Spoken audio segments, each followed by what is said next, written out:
Hello, welcome back. I've had more caffeine. Well, I've had caffeine as of last episode, and now, that's happening. So now it's hitting my system. So now I'm awake more than I was last episode, but still as dyslexic as I was last episode, and every other episode. I hope you enjoyed yourself over the last 24 to 48 hours to, whenever the fuck I put these videos out. I hope you're having a good time. How's your day? How was yesterday? Be it Halloween or not Halloween, because that's already passed by a long shot. Thanksgiving or Black Friday. I have to work Black Friday. If you're seeing this video, and also like concerned comments from Tilda, my almost wife, I've died. She will be grieving.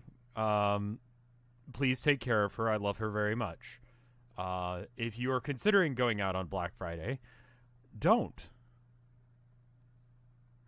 ever consider that shit. Just saying.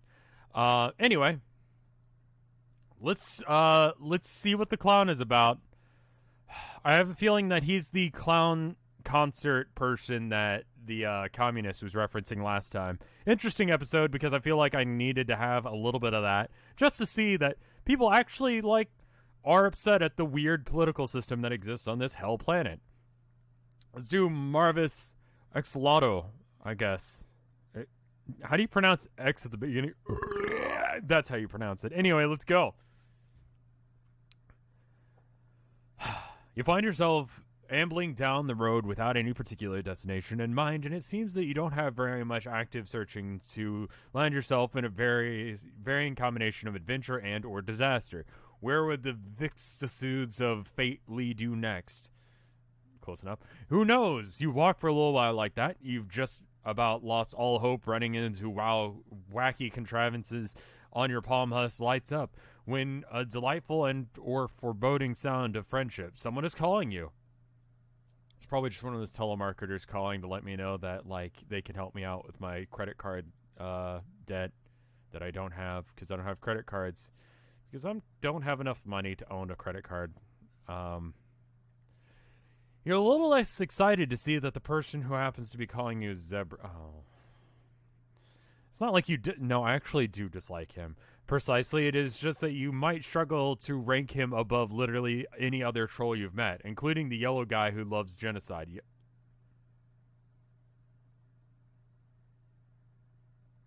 Wait, what? Wait...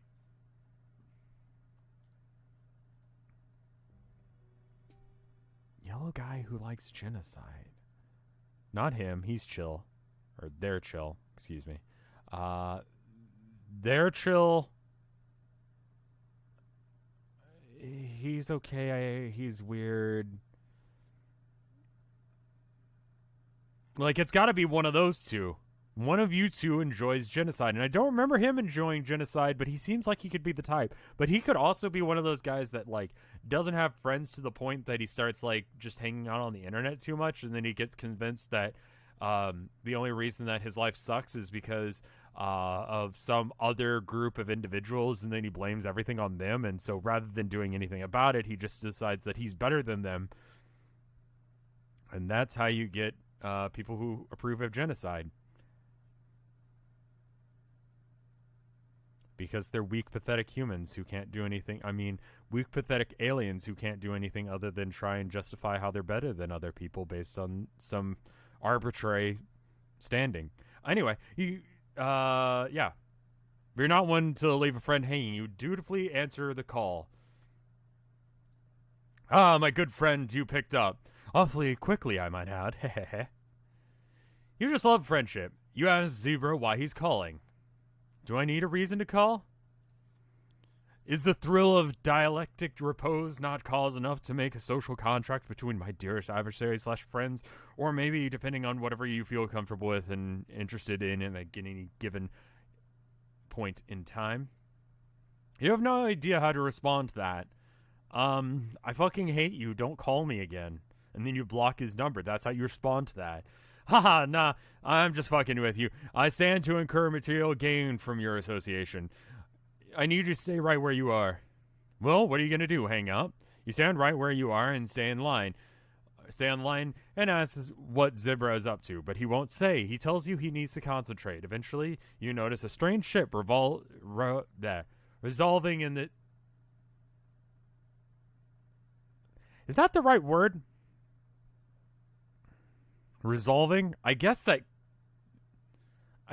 could be the right word, but that does not seem like the correct word for this. In the distance down the road, drawing nearer slowly but steadily. After a while of waiting, the figure in the distance grows close enough for you to tell that it is Zebra. Oh, that's you, it says. It looks like he might be riding some kind of incredibly cursed hover Segway. Yeah, I'm coming, Sweeney. That's a statement I didn't want to say. Jesus fuck. I hate this guy. Also, what's with the fucking music? It exists. Okay. I think because I saved and quit out, like the trigger for the music is like at the beginning of the episode and it doesn't turn off. It just loops until there's another trigger. So then there's no reason for it to start again. Because otherwise it would be starting every single time. But that's some shoddy coding. That's some Bethesda quality. 15 minutes or so for him to make it all the way, to make it the entire way over on his hover scoot. There you are. Don't gyrate. I don't need you to gyrate. Impressed by my new ride? No. Oh yeah, you say you're really very impressed. I knew you would be. I brought it out tonight because it's a very special night. Someone told me, so people were saying in the last episode that like came out before I recorded these two in a batch, that apparently none of these are fan trolls. These are all going to be in the next, Hiveswap Violin Volume 2. To some degree or another, or at least just to give you a flavor for what Alternia is supposed to be like, which is good for me because I have learned a lot about the Hema Spectrum and all of the weird shit that goes on and why they're not fighting any sort of class war, which they should. But anyway, I kind of got sidetracked. What was I saying? Anyway, apparently none of these are fan trolls, but the one guy that was gonna be a fan troll ends up being kicked because he was a weird, creepy dude and had some weird, creepy sexual stuff going on with his, I'm gonna say child character, because all the people on this planet are children, ostensibly, right? Because they're not old enough to be off the planet, so they're all teenagers. And it's okay to be into teenagers if you yourself are a teenager. Like, I think everyone had a crush on Misty growing up, but now that I'm 30 years old, it's fucking weird. But when I was a kid, it's not. You see what I'm saying? I didn't have a lot of friends. I brought it out tonight because tonight is a very special night. Or it would be, if would be so kind as to make me the happiest troll on Alternia. Is he, like, proposing to you? What? Never mind. You ask him what he's vague blocking about. What indeed? The real question is, what are you doing this evening? It's not like you ever had any plans to do anything besides stupidly bumble into one ludicrously boondoggle after another. Shitty comic. It seems like whatever he's alluding to inviting you to seems to fit the bill for being included in your long itinerary of unspecified dumbass bullshit you were bound to get embroiled in anyway. Fantastic! Well, it just so happens that I managed to get my hands on 2 tickets to Clownfest X. I don't even know how to pronounce what that word was. Can you back the fuck off? And I thought, who better to take along than my dearest alien associate of unspecified nature? You have no idea what Clownfest X is, but it's not off to a good start with the name. I should have known you wouldn't be familiar with it. I'm a little sophisticated for an off-word reprobate such as yourself. As music festivals centered around purple blood performers. Now, normally I wouldn't trifle with high blood entertainment, disgusting and oppressive as it is, but when you think about it, aren't most clowns the most disprivileged of them all?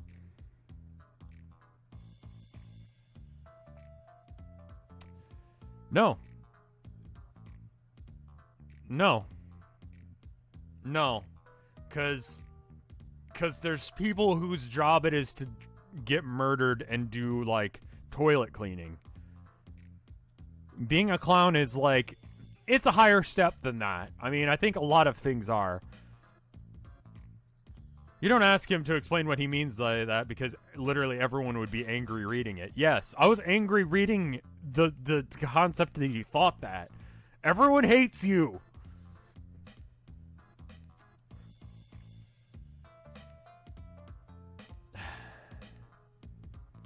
I don't have a choice here. Like, this is... I know that choices have appeared on my stream, or screen here, but I don't actually have choices. Let's be honest. So I am going to... yeah. Alright, let's go. Zebra invites you to hop onto the back of his scooter so you can ride it, head out to Clownfest. You say you're not sure about this most effective avenue of locomotion, but Zebra tells you that it's all a rage and not to be a little bitch about it. So let me tell you about my little plans for tonight. I feel like I missed a screen there. Okay, no.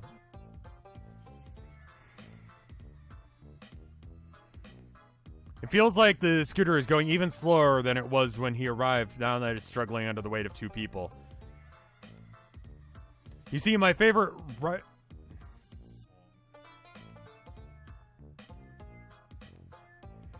You see, my favorite rhyme juggler on the planet is going to be there tonight. His name is Marvis Xlotto. You must have heard of him, he's pretty famous. I've actually heard of him because he's the guy I clicked on, and for some fucking reason, you're here. You see, you've never heard of him because you're an alien. Oh, right. Well, he's only the best of in all of Eternia. He came out a few sweeps ago when he won first place in Slam or Get Cold. And when they please let me tell you, you at least know about Slam or Get Cold. You do not know about Slam or Get Cold. I feel like I understand the concept. Well, it's a bi-sweeply reality program where aspiring slam poets compete to prove who has what it really takes. I'm going to assume that slam poet means something different on this planet. I went to a slam poetry thing once. I hated it. I went to it because I had a friend who wanted to go.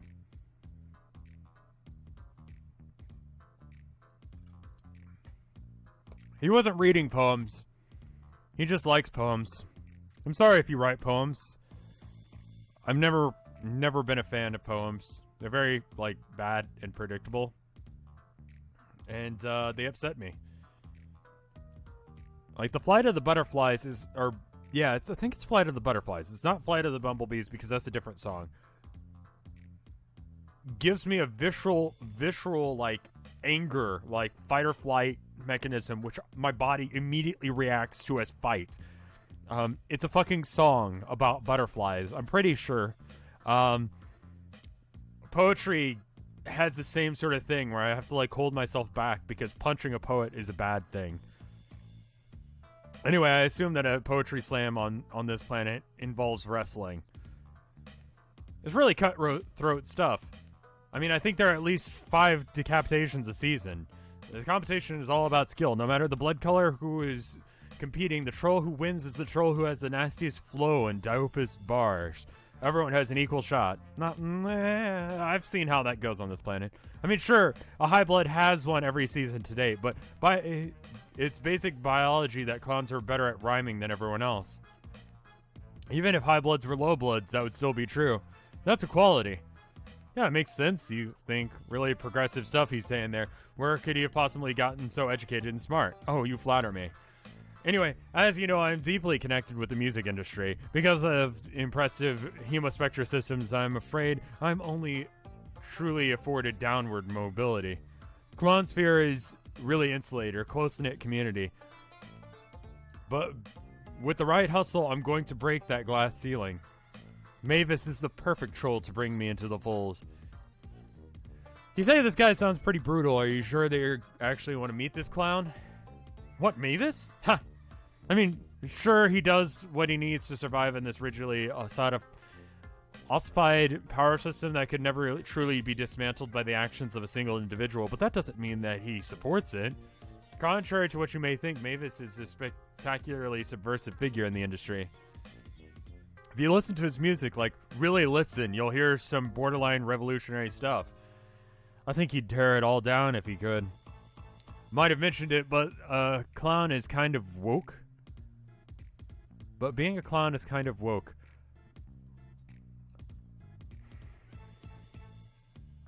See, I read it right the first time on my head, but I didn't read it out loud right the first time.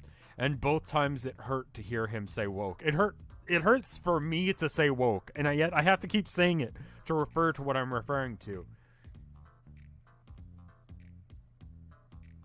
If you refer to yourself as woke, you ain't. I'm just gonna say. It's not relevant to what we're saying here, but I hate Zebra. His face is 10 out of 10 punchable. Would punch again. That's why I've always really wanted to probe that think pan of his. Really get to the bottom of his radical praxis and help spread his message of social reform to the masses. And you're going to help me do it. After 4 hours of scooting one excruciating detail, unbroken account of the events of the past 3 seasons of Slammer Get Cold, you arrive at Coalfest XXXX. We're gonna die. Confest is more of a circus than your idea of a music festival, but in the distance is a wide open field dotted with disorganized masses of people, all gathering before a nightmarish stage, which you presume to be the side of this evening's main event. We got some Faygo, we got some hot dog juggling. The entrance of the festival grounds open up into something of a parking lot filled with whimsical tents and people selling various snacks and refreshments. See a clown juggling what looks at least 7 hot dogs. Absolutely ghoulish. You're glad Damon isn't here to see this. Zebra brings you to the gates, flashes his tickets, and gets you a wristband admitted to the festival grounds. Seems like there's still some time before the performance is slated to start, but there are some spectators already gathered in the field. But those of more privileged blood casts... So it's like the third one that Zebra has been in. Like the first one he was in because it was his. Then there was the singer chick who I feel like we could be friends. And now there's this one. I'm just gonna ask, why do the creators of Homestuck hate us? Hate me. Like, I'm not even in it for the Homestuck. I'm in it because, like, I like creating good content for people who care about it. But why do they hate you? Like, that's the only thing I can assume is happening here, because everyone hates this asshole. Is he gonna get murdered? Like, did they build up a demon to murder him?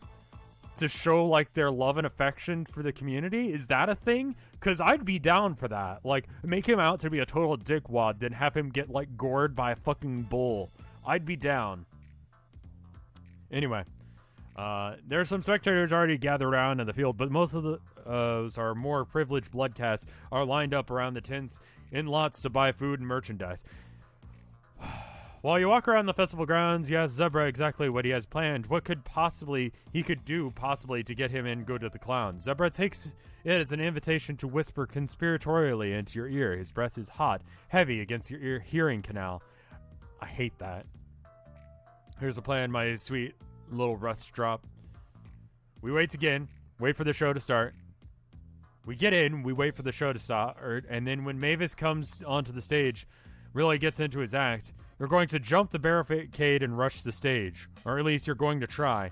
Of course, I'm going to stop you and tackle you to make it on stage, and I'll call you right in front of Mavis and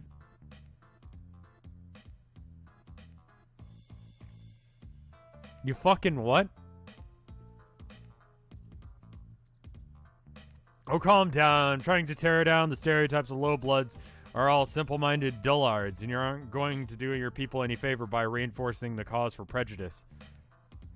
You just said you were gonna fucking murder me, dickwad! Don't expect me to be about this plan. This plan sucks. Any plan where I get murdered sucks. Obviously, I'm not really gonna kill you. You'll simply be pretending to play dead after I've heroically foiled your black designs on Marvis. keep wanting to say Mavis because I think of Mavis Beacon, and I just expect this clown to start teaching us, like, typing. I think that's the first time I used clown in a sentence where it could be construed as an insult, but it's not, because he's actually literally a fucking clown. My actions will firmly place me with Mavis's Ashen Quadrant, so he has no choice but to recognize me. And then when the clowns see what a hero I am, they will praise me and bring me backstage to reward me. It's really a flawless plan, my dear. If you just do what you're told, and nothing will go wrong. But before you can prefer any critique of so even if, like, I play dead, right? Even if I go along with this plan, which I'm gonna fucking not if I have a choice. Even if I go along with it, people are gonna think I'm dead. So have you seen what happens if you throw a fucking chicken into an audience at a fucking concert? The chicken dies! Assuming you guys like Alice Cooper, any. He was alright before he got all Christian. Then it kind of like, man.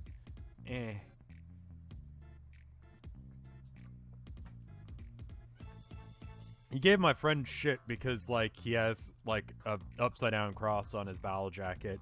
And so when he signed it, he signed this end up. So that way, like, my friend would, like, turn the cross up, like, right side up. Anyway, what I'm saying now is Alice Cooper's kind of a tool now.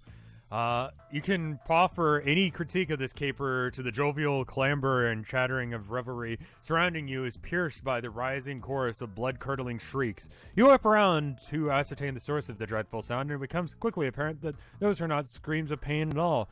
You know what's up when Zebra joins in with the ear-splitting squeals. That's him. I'm not going to do that. I'm not going to read it in ear-splitting scream, because the one thing I have going for me, aside from my beautiful looks, is my gorgeous voice, and I'm not going to do that to you guys. You see a man of the hour himself, an expensively dressed juggalo, is making his way through the crowd, flanked by a robust team of hulking indigo bloods. Every aspect of him telegraphs unimaginable celebrity. The purposeful, disheveled, yet fashionable fit of his clothes, the swagger of his step, the 10-man camera crew trailing behind him. He walks with a measured poise despite the chaos surrounding him. Dozens and dozens of young trolls are flinging themselves at his entourage without any apparent concern for their safety. The bodyguards are roundhouse kicking eager teens into the ground left and right like bloody blender of adolescent aliens. It's pure carnage. He really knows how to draw a crowd, doesn't he?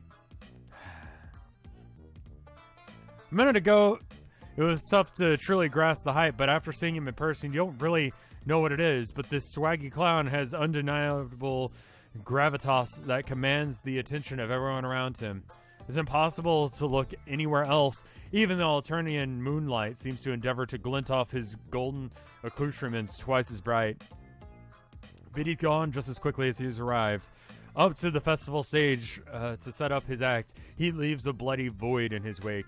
Zebra is bouncing on the balls of his feet, following the encounter. He clearly can't wait to get up into the pit. And to be honest, neither can you. What is it about a good clown that's so utterly irresistible? Who is this fucking clown? I mean, not Zebra, but, like, the other guy. Like, why do we give a shit? As far as, like, clowns go, I feel like he's, like, Homestuck bait. You know what I mean? Like, if you were to design... No. There's got to be someone that, like, is skinny. Like, the buff dude thing doesn't really work for the Homestuck crowd. Anyway, Zebra takes you on up to the field spread out before the stage. There are thousands and thousands of trolls already standing around ready for the show to start. It looks like the crowd in the back breaking down their tents. There have been Rust Blood camping out for days to secure their spots. Even those hard-won locations are much further to the back than where Zebra is leading you. There's so many high bloods here by comparison, so Zebra is able to take you... There aren't many high bloods here by comparison, so Zebra is able to take you to walk right in the muscle path of all the ceruleans and grab a spot by the barricade within maybe 5 minutes to spare before the show starts. There are some roadies up on the stage now, dashing around to finalize all the equipment arrangements. Oh, shoot. Did you remember to bring your concert diaper? Excuse you? The zebra turns to you with wide eyes. You're awfully close together now, boxed in with a swell of trolls pushing your bodies closer and closer to the stage. You know, your concert diaper. I actually don't have a single clue what your concert diaper is. You look at him as if he's... you ask him if he's wearing his concert diaper. He pats the front of his pants, and you notice they are a bit plumper than usual. Of course. You just can't come to one of these things without your concert diaper. So, like... You piss before you get your spot. Things in the pit can get pretty intense, bro. If you can't leave to use the load gaper after it starts. Man, you're really gonna regret not bringing your concert diaper. So is everyone around us. Ugh. Before you can even attempt to formulate a response to that, the crowd breaks into thunderous cheering. You hear your heart skips a beat when you look up. But of course, the clown who's climbing up onto the center stage isn't him. Marvis is clearly too hot to blow on a first act. All the same, people are really fired up about this raggedy juggalo. He seems like a serviceable clown, you suppose. He's got enough gold chains and is reasonably swaggy. He gets bumping and drops a few bars. He's fine, you guess, but he's not your clown. You know the moment you laid eyes on Marvis, that he was the only clown your heart would ever be able to see again. I had a poster of Bozo the Clown growing up. It was like in the hallway. I think it was a deterrent to get me to not like get out of bed at night to go and like get my parents because of, you know, XYZ nightmare I had. Instead, I would just like, you know, be afraid of the clown hiding in the hallway. I don't think my parents would actually do that, but effectively that's what it did. Zebra leans into your ear, and he has to yell to be heard over the sounds of the music in the crowd. I've never liked Rapista's Slamsy's work, to be honest. Sure, the beats are produced well, but he has very insipid sense of lyricism. Triaza has claimed this. Triaza is indefinable military might that. We get it. You want to harpoon the Harris. But who doesn't, honestly? We need to hear about... But we don't need to hear about it all day. For a solid minutes of mildly provocative slams later, the old Slamsies is slinking off backstage. But he's soon gone. A new gesture takes the fore. If you wanted to get into the music, it proves difficult. Every new act they bring onto the stage is immediately followed by hollering earfuls of Zebra's scathing critiques. You wonder why he's so fixated on getting good with the gaggle of urban fussiers if he thinks that so little of their technical and artistic merits to begin with. He just wants to rise through the cast. I get it. Like, if you have to accept the caste system, you don't have any intention of, like, bringing down the system, you'd better just get the best spot you can. As you stand leaning sweatily against the barricade, you're starting to wonder if it's all worth it. Could the sight of a single rapping man really outweigh all the physical and psychic agony of waiting and standing and stewing in the heat of a pit? Will you have just endured nearly 3,000 words hanging out with Zebra for something that will ultimately let you down?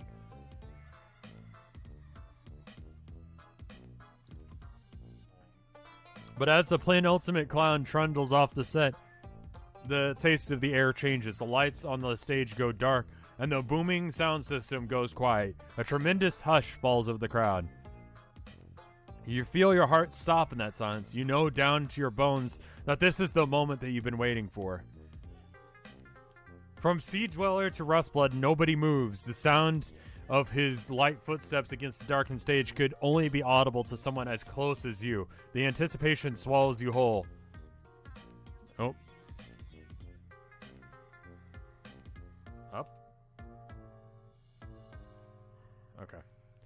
When the floodlights snap back on and illuminate his astounding figure center stage, you feel it. Though yet of modest stature, the lanky juggalo has the presence of a man of 1,000,000 feet tall. He radiates a power the light. Have anyone in this... Okay. Have any Homestuck seen adult clowns? Like adult, like trolls, I mean. The clowns, too. He radiates the power of likes of which you've never felt before. You feel him inside of you intimately and religiously, undeniably. Yes, this is it. This is your clown. Then he opens his mouth to utter what feels like the most important words you've ever heard in your life. Hey. All hell breaks loose. Everyone's screaming around you.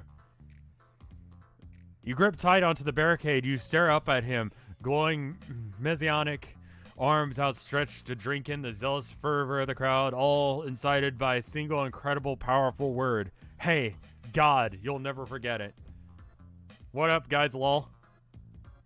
You guys ready to cook? You jugs ready to cook? You can't help it. You start screaming. You're so fucking ready.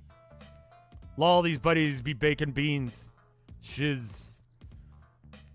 What the fuck is this? Any of y'all forget your concert diapers because it's rank out there? You feel racked with shame. How could you forget your concert diaper? You'll never be so foolish again. But it's aight. I'm gonna freshen things up. You hear me? Zebra takes hold of your hand and squeezes. It's a sin to humanity and to myself that I actually read these lines. As written. Zebra takes hold of your hand and squeezes it tight. You appreciate the gesture. God, he's fucking beautiful. You understand how deeply, utterly devastating to know how far out of your grasp he is. Why would a man like that even look at you? There's no way someone as tremendous, so magnificent, so extravagant would waste his time offering his friendship to someone as insignificant as you. Here's a secret. I get really easily starstruck. It's bad. I don't like that that's a thing about me, but it's not something that I can, like, practice to get out of. Every time I've met someone of any level of fame, like, I kind of, like, weird out a bit. Not like where I say weird shit to them, but where I just, like, just act different. I'm not a fan of it. I'm not a fan of not being in the faculties of my own mind. But as desolating as those feelings may be, you aren't ready to put him out of your life just yet. Maybe there are other ways you can be close with him. Listen to his music, follow him wherever he goes, dedicate your life to him. You want to know everything that you can about him. Maybe in this way you can honor him, befriend him in your own heart, if not his. Is love one-sided any less beautiful? Yes. It's weird. When the music at last starts to blast through the speakers, you ascend. The pain of your legs and your back disappears. You feel nothing but streaming euphoria. The fuck? Did my phone just ring, or was that? Oh. You feel nothing but streaming euphoria. I think there's just like a sound in the background of the music that sounds like my like alarm sound, and so I was like, my phone's ringing, because I'm dumb like that. You thank the forces of serendipity for guiding you to this glorious epiphany of beatific singularity. The show's nothing to scoff at either. You are a highly discerning individual known to frequently make posts online regarding the quality of rap and whether or not those who purport to possess such ability and do in fact have the requisite bars are fully blown away by this act. There's some really good stuff. He's just really going in hard and hot with those raps. Not that the intensity is so barometric of the quality of a hip-hop. The fire that Mavis is dropping is broad contemporary performance that would equitably satisfy any aficionado of relevant subgenre. Not a thing about him is even slightly racist. You're really starting to get into the zone when Zebra starts to scream in your ear again. You're already going deaf from the concert as it was.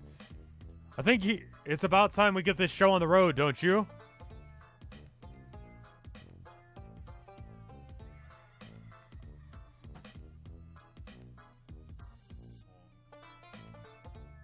I'm not a fan of any plan that gets me murdered, but I am a fan of making a good show. If we're going to talk about hip-hop for a minute, I want to quote one of the lines that inspires me. And it's, without the fans, there would be no show. And that is the truth. you know? Fred Durst said that. And so I'm going to lunge myself onto this juggalo stage for y'all's enjoyment. Enraptured you may be with Mavis's magnificence. A promise is a promise. You can't let... I fucking promise shit? You wait for the right moment and start to vault over the barricades as quickly as you can manage. You clear the barrier and drop into the gutter between the stage and the crowd. So usually with concerts that I've been to, they have like bodyguards right up on that line, so you can't like do this. You're not sure where to go from here. You glance back towards Zebra for guidance, and the crowd has noticed what you're doing. Alright, the onlookers are swarming with rage at your insolence.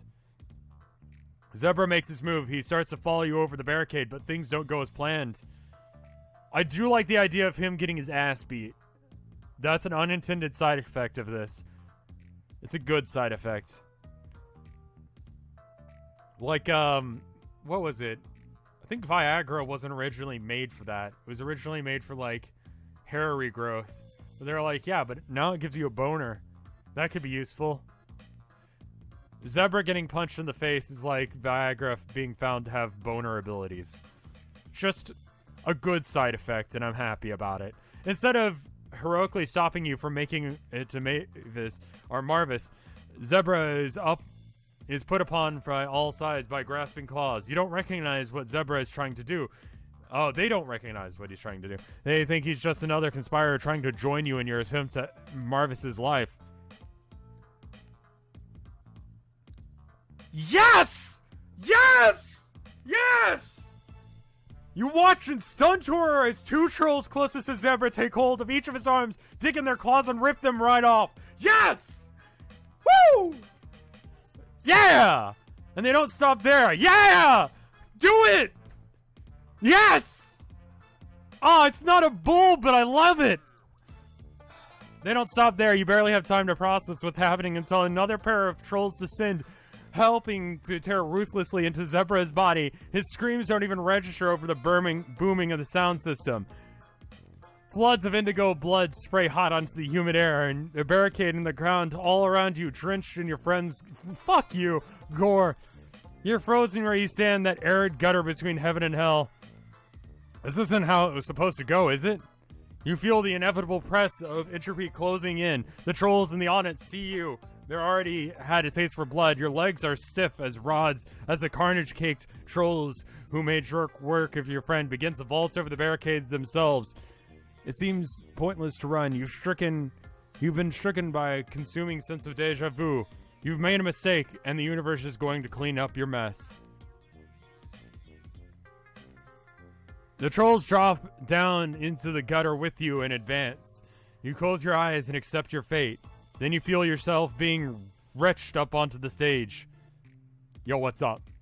You can't believe your eyes. Marvis, in all of his majesty, has hoisted you up to the safety in the grand stage. He's beaming at you with the most beautiful smile you've ever seen in your life. The development has certainly given the bloodthirsty crowd pause. Marvis turns to them with an unerring grin and shakes his head. Y'all out there trying to kill my buddy? He sometimes... I swear, my fans are bigger clowns than I am, lol. His adoring legion seems to find that very funny. You're starting to realize that you really should have brought your concert diaper after all. Now, it seems like there's been a big misunderstanding. This just be one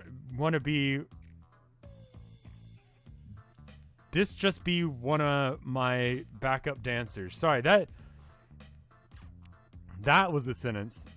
A's hit it, because show him what you got. He's helping you? You can't understand, but you're not about to look at a sexy, gorgeous clown gift in the mouth. If Marvis wants you to dance for your life, you'll dance. You're starting to go to town, flossing, shooting, whatever it is these kids are doing these days. A real contemporary breakdown. The crowd goes wild. Things are really starting to look up for you until a deafening crack sounds through the air. The stage equipment's starting to collapse. It all happens so quickly. The bolts of all the stage scaffolding are bursting out of their settings. The lights are starting to catch fire. And one of the massive 100-foot screens behind the stage comes loose from its moorings. You'd have been easily panicked by pancaked by a huge screen if not for Marvis expertly clown-stepping you and himself out of the way.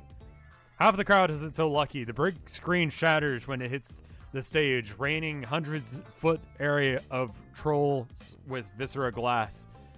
Just like any fucking metal concert I've been to. Like, shit. That's how it do, man. If there isn't some blood being spewed, it's not a good concert. I'm wearing white. So, like, if I ever get to see Guar, I'm wearing white. And then I'm gonna not wash it. And it'd be like, this is my red shirt that I wore to Guar.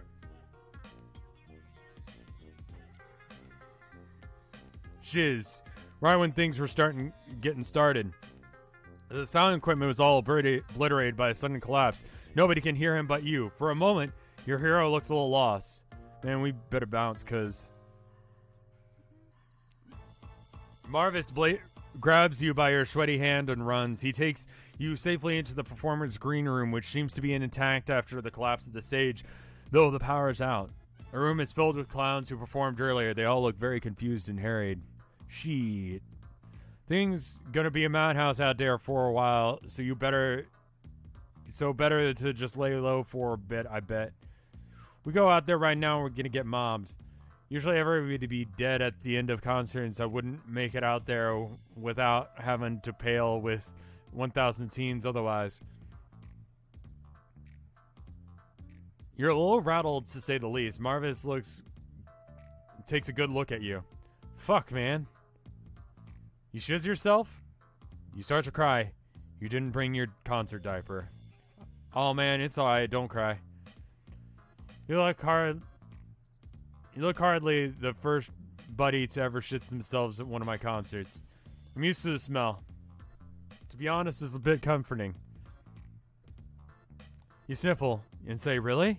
You wouldn't want to bring even the slightest inconvenience to his wonderful life. Yeah, I'll let it cook. Bring it to the Broheim. You bring it in. The two of you share a nice, malodorous hug. It's hard for you to understand what's going on. Why did Marvis save you anyway?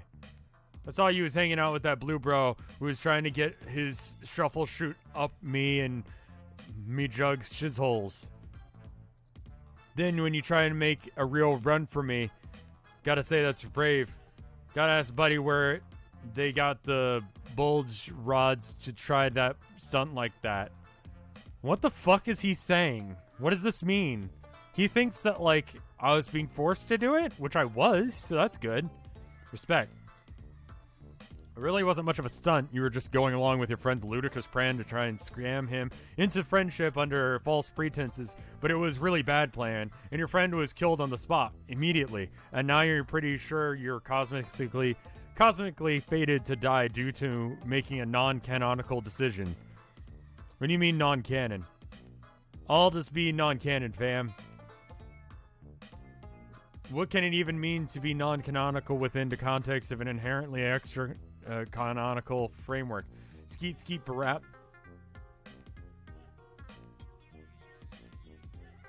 What? So is Hiveswap Friendstim not actually canon?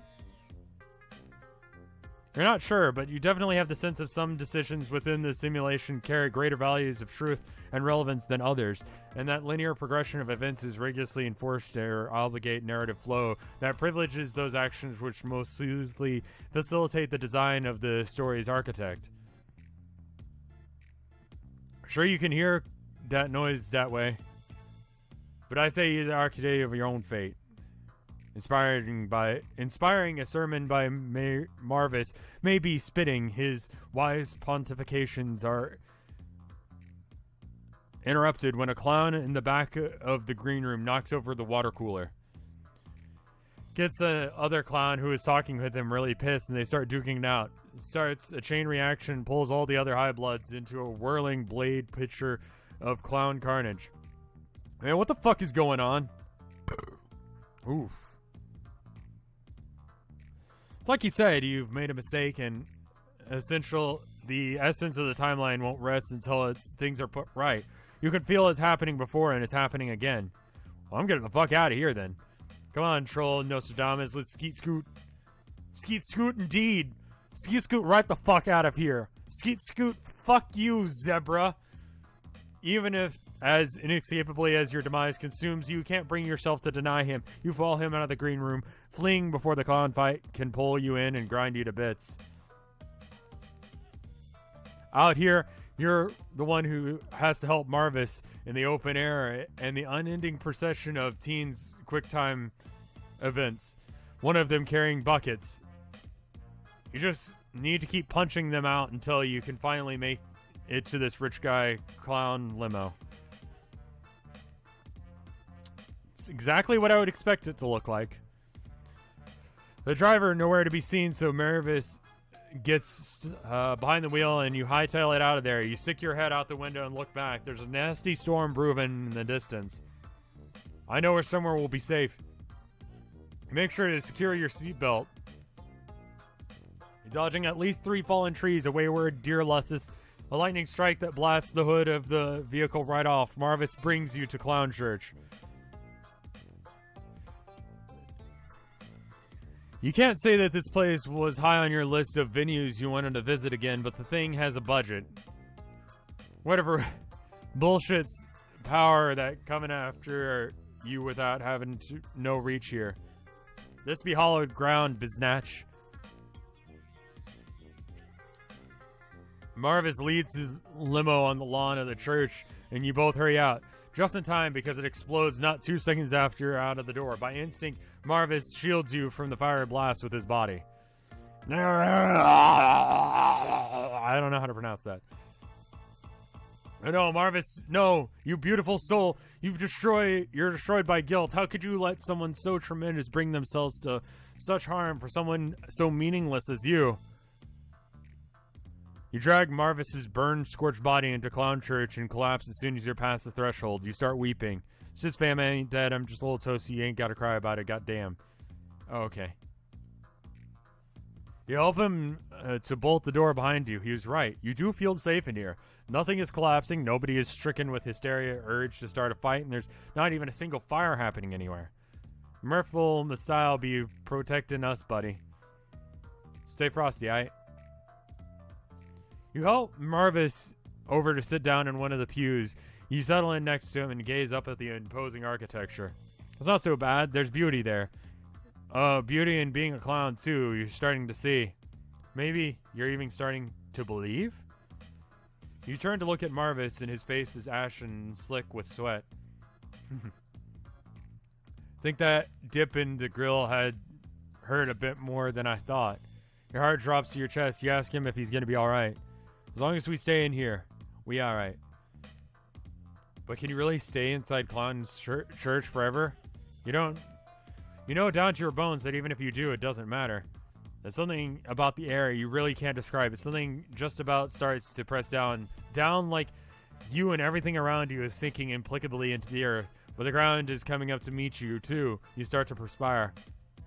The pressure leaves you weak. You slump against Marvis's shoulder, feeling so insubstantial, like the entire concept of your existence struggling to erase itself. You know this isn't something you can fight. What? You're giving up just like that? You don't know what else you can do. This isn't exactly how things are supposed to go. This isn't how things are supposed to be. You can't exist like this. Depends on what you mean to exist, fam. Depending on how you look at every branch of this timeline, be fundamental to the metatextual structural of the essence of the existence itself.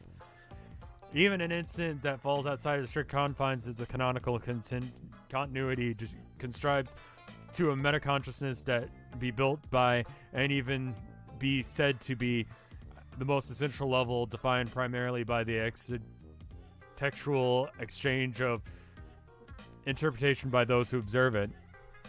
Each path of a translucent fragment that, via mirroring or distorting or magnifying certain aspects of the ultimate reality, folds itself invisibly into the fabric of that reality. It's immeasurable and intangible, but space it once occupied undeniable. The observation of irreality can inform how reality is to be interpreted, even if that irreality doesn't satisfy the curious, cursory standard of legitimacy. And the act of contravening continuity can in itself define to that very integrity it defiles. Yeah. Yeah, basically. Even if what's going down here can't be said to be true, that doesn't mean that we are meaningless. Fiction is important because it contributes to the reality that it's not a part of. Yes, I agree. Turn up. Yes, indeed. You don't know what he's on about, but you told Marvis that you're glad that he's here with you. Marvis smiles and puts his arm around your shoulders. In spite of all, he makes you feel real. You stare into the effervescent panes of clown glass as they shift and scintillate in your vision. Things are coming apart at the seams. Subatomic concepts scream from inside your ears, and indefinite infinity of pure dimensions blossoms between the tenuous threads holding your essence to your being together. The terminality of a paradox space reaches you in the inside out and takes hold of the reality of its inescapable grasp. Continuity inverts and cascades into a cataclysmic fractional. What happens and what will happen must not. No measure of hubris from man or god or clown can stymie the cosmic imposition of truth. You close your eyes just for a moment. When you open them again, there's nothing to see at all. Yeah, that's too bad. On the plus side, Zebra died. On the downside, it's not canon. So, that sucks. Anyway, I'm probably going to do another one of those streams where I play through all the bits that I should. So if you have some of these that you wish I had done the other way, let me know. I don't care that reality just like unfolded itself and tore itself apart because Zebra died. I'm alright with that. He can die, and I can accept that as canon, even though it explicitly told me it was not the canon ending, and the other ending must be. Fuck that. Fuck fate. I make my own reality. A reality where the asshole dies. I hope you enjoyed this. If you did, let me know. If you didn't, let me know. And if you didn't, because Zebra died, fuck you. See you guys next time. Bye!